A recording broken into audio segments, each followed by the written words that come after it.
नमस्कार, मैं हूं सुदीप भोटानी। इस समय मौजूद है जज्बा के लोकसभा कार्यालय में, जिसका आज उद्घाटन हुआ है। जननायक जनता पार्टी के नेता ऋषिराज राणा, जो कि यहाँ के प्रभारी बनाए गए हैं लोकसभा के फरीदाबाद के, आज कार्यालय का उद्घाटन किया। तो आइए जानते हैं उनसे और उनका परिचय भी लेते हैं कि पार्टी में उनके पास कौन सी जिम्मेदारी है और मिशन 2024 क्या है।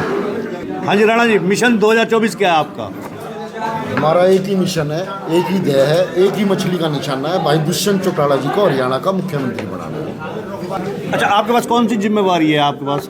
मेरे पास जननायक जनता पार्टी में हमारे आदरणीय राष्ट्रीय अध्यक्ष डॉक्टर अजय सिंह चौटाला जी के दिशा निर्देश अनुसार स्थानीय शहरी निकाय का मुझे प्रदेश अध्यक्ष बनाया गया है, हरियाणा प्रदेश का। और उसी के लिए मैं अपने संगठन को मजबूती प्रदान करने के लिए हमारे पूरे हरियाणा प्रदेश में 86 निकाय हैं, जिसमें 11 नगर निगम है, नगर पालिका है, नगर परिषद है। उनमें हम अपने संगठन को मजबूती प्रदान करते हैं, उनमें कार्य करते हैं। ये बताइए राणा साहब, लोकसभा जिला कार्यालय खोलने की आपको जरूरत क्यों पड़ गई है? ये इलेक्शन का वर्ष है। अगले 2-3 महीने में हमारे भारतवर्ष में लोकसभा के इलेक्शन है। जननायक जनता पार्टी जो हमारे हरियाणा प्रदेश के अपने 10 की 10 लोकसभा सीटों पे अपने कार्यालय खोल रही है, उसी कड़ी में आज हमने फरीदाबाद लोकसभा का अपना कार्यालय पलवल जिले में आज अपना कार्यालय खोला है। अक्सर देखा गया कि कार्यकर्ता ज़्यादा रुचि नहीं लेते हैं। मैं आपकी पूर्व पार्टी की बात करूँ, इनेलो के प्रमुख रहे हैं, सुप्रीमो हैं चौधरी ओम प्रकाश चौटाला। वो अक्सर अपने कार्यकर्ताओं को कह देते थे कि चेहरा दिखाने की जरूरत नहीं है, अपने क्षेत्रों में जाओ। वही बात लगभग आज आपकी पार्टी पर लागू होती है। आपके कार्यकर्ता जिला कार्यालयों में या दूसरे कार्यालयों में तो जाते नहीं है, मीटिंगों में नहीं जाते नहीं है। दुष्यंत चौटाला, दिग्विजय सिंह चौटाला और पार्टी के अध्यक्ष चौधरी अजय सिंह चौटाला के पास हाजिरी देने जुड़ जाते हैं। देखिए, जननायक जनता पार्टी एक ऐसी पार्टी है जो सीधा हमारा छोटे से छोटा कार्यकर्ता अपने नेता से जुड़ा हुआ है। भाई दुष्यंत चौटाला जी से जुड़ा हुआ है, भाई दिग्विजय से जुड़ा हुआ है, आदरणीय डॉक्टर साहब से जुड़ा हुआ है। और कोई भी अगर काम होता है तो एक यही ऐसी पार्टी है जो सीधा बिना किसी टाइम के अपने प्रत्येक कार्यकर्ता से हमारे नेता मिल सकते हैं। रही बात लोकसभा क्षेत्र में अपने हलकों में कार्य करने की, तो इसमें कोई दोहराई नहीं। आज जननायक जनता पार्टी के 16 प्रकोष्ठ हैं। 16 प्रकोष्ठों के सभी के हमारे जिला अध्यक्ष हैं, सभी हमारे प्रकोष्ठों के हल्का अध्यक्ष हैं। अब आप मान के चलो, एक हल्के में हमारे 16 प्रकोष्ठ हैं, 16 हल्का अध्यक्ष हैं, जनरल अध्यक्ष अलग है हमारा, और उनकी 25-25 आदमियों की हमारी टीम है, कार्यकारिणी है। तो आप मान के चलो, एक हल्के में लगभग 250 के करीब हमारे पदाधिकारी हैं और ये एक मजबूत संगठन है।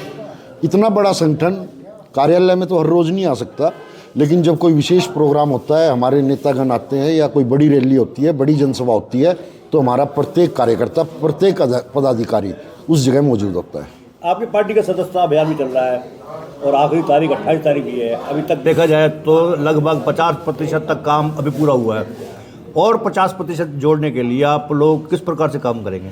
नहीं, पहले तो मैं आपको बताना चाहूँगा, 50% नहीं, लगभग 80% हमारा ये मेंबरशिप ड्राइव जो हमारा चल रहा है, ये हमारा काम कंप्लीट हो चुका है। पलवल ज़िले में हमारा 60% के करीब, कल जो हमें रिपोर्ट मिली थी, 60% के करीब हमारा काम पूरा हो चुका है।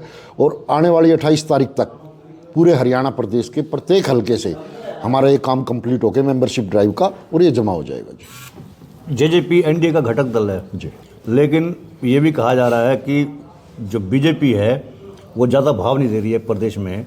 10 की 10 लोकसभा सीटों पर लड़ने के लिए जितने भी केंद्रीय मंत्री हैं या नेता हैं, बड़े शीर्ष नेतृत्व है बीजेपी का, वो ये कह रहे हैं कि 10 की 10 हम सीटें जीतेंगे। आपका जिक्र भी नहीं करती जेजेपी का। भाव वाली बात है। अभी परसों ही गुड़गांव जिले में, रिवाड़ी में, आदरणीय मुख्य प्रधानमंत्री नरेंद्र मोदी जी वहाँ पर 10,000 करोड़ का हरियाणा के उद्घाटन करने के लिए आए थे कामों का। और वहाँ पर स्टेज पे हरियाणा के मुख्यमंत्री जहाँ थे, वहीं उनके साथ में हरियाणा के उप मुख्यमंत्री भाई दुष्यंत चौटाला जी बैठे हुए थे। आदरणीय प्रधानमंत्री जी की उनके स्वागत के लिए जब वो हेलीकॉप्टर से हेलीपैड पे भाई दुष्यंत चौटाला जी वहाँ पे मौजूद थे, तो ये बात तो कहीं साबित नहीं होती कि वो हमें भाव नहीं दे रहे हैं। ऐसा इसलिए भी कहा रहा है कि अंदरूनी सूत्र ये बताते हैं कि जब तक लोकसभा चुनाव है, जब तक घटक दल में शामिल हैं जेजेपी, लोकसभा चुनाव के बाद जब विधानसभा चुनाव की तैयारी होगी तो बीजेपी अकेले चुनाव की तैयारी करेगी। प्रत्येक पार्टी अपना अकेले ही चुनाव की तैयारी करती है। जब 2 दल मिलके कार्य करते हैं तो वो 2 ताकत मिलके उस जंग को, उस इलेक्शन को जीतने का काम करते हैं। हम भी जननायक जनता पार्टी, हमारा अलग संगठन है, हमारी भी अपनी राजनीतिक पार्टी है, हमारा अपना संगठन है।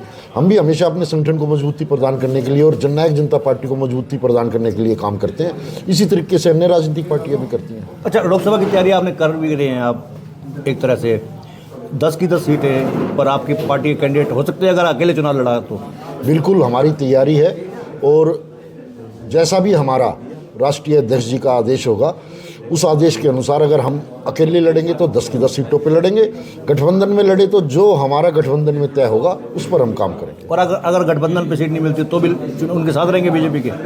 हमारे राष्ट्रीय अध्यक्ष डॉक्टर अजय सिंह चौटाला जी, हमारे प्रदेश अध्यक्ष सरदार निशांत सिंह जी और हरियाणा के उप मुख्यमंत्री भाई दुष्यंत चौटाला जी, जैसा भी वो पार्टी के प्रति, संगठन के प्रति फैसला लेंगे, हम उस पर फूल चढ़ाने का काम करेंगे। किसान आंदोलन पार्ट 2 शुरू हो गया है, आज 5वां 6ठा दिन है। दिल्ली कूच की तैयारी में हरियाणा सरकार उनको जब रोक रही है, खदेड़ भी रही है, अश्रु गैस के गोले चला रही है और भी तरह तरह के प्रयास कर रही है रोकने के लिए। इससे नाराजगी नहीं है किसानों में आपके सरकार के प्रति? नहीं, हरियाणा प्रदेश में अभी तक हमें कहीं भी ऐसा दिखाई नहीं दिया है कि हरियाणा में इस मूवमेंट में कोई हमारे किसान भाइयों ने अभी इसमें सहयोग किया है। पंजाब के किसानों को प्रॉब्लम है, दिक्कत है, तो मैं तो आपके चैनल के माध्यम से पंजाब की सरकार से निवेदन करूंगा, उनकी जो भी जायज़ मांग है उनको पूरा किया जाए। लेकिन वो ये भी कह रहे हैं कि हरियाणा सरकार को अशोक गैस के गोले छोड़ने चाहिए, नादिरशाही रवैया नहीं अपनाना चाहिए।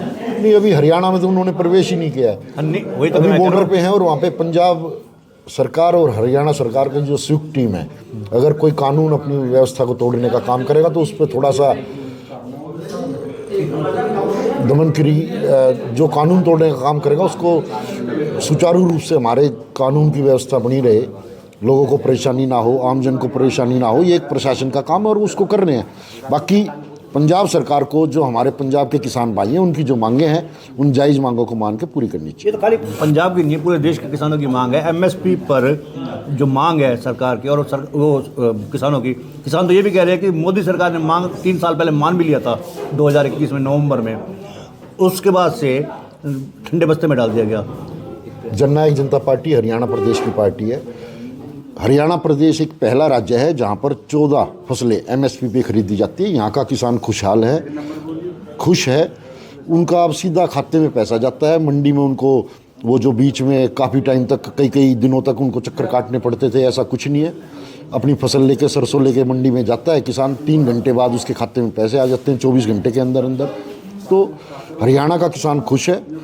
पहला राज्य है पूरे देश में जहाँ 14 फसलों पर एमएसपी से खरीदारी होती है, और जिन राज्यों में नहीं होती वहाँ के किसानों को अपनी आवाज़, अपनी मांग उठाने का हक भी है, वो उठा भी रहे हैं, और वहाँ की सरकार को, राज्य सरकार को उनकी मांग माननी चाहिए। अजीज हमारे बीच में राणा साहब, जिन्होंने अपने विचार रखे हैं पार्टी को लेकर, और साथ ही उन्होंने कहा कि लोकसभा चुनाव की तैयारी में इस समय पार्टी पूरी तरह से एकजुट है। समझौता होता है तो ठीक, नहीं होता है तो भी अकेले चुनाव लड़ने का दम रखती है पार्टी। मेरा आपसे अनुरोध है कि आप हमारे इस चैनल को लाइक करें, फॉलो करें, कमेंट बॉक्स में एक प्रतिक्रिया दें, इस लिंक को ज़्यादा से ज़्यादा शेयर भी कर दें। अक्सर इग्नोर किया जाता है, लेकिन हमारा तो आपसे अनुरोध है कि आप प्लीज़ हमारे चैनल को फॉलो करें। धन्यवाद। जय हिंद, जय भारत।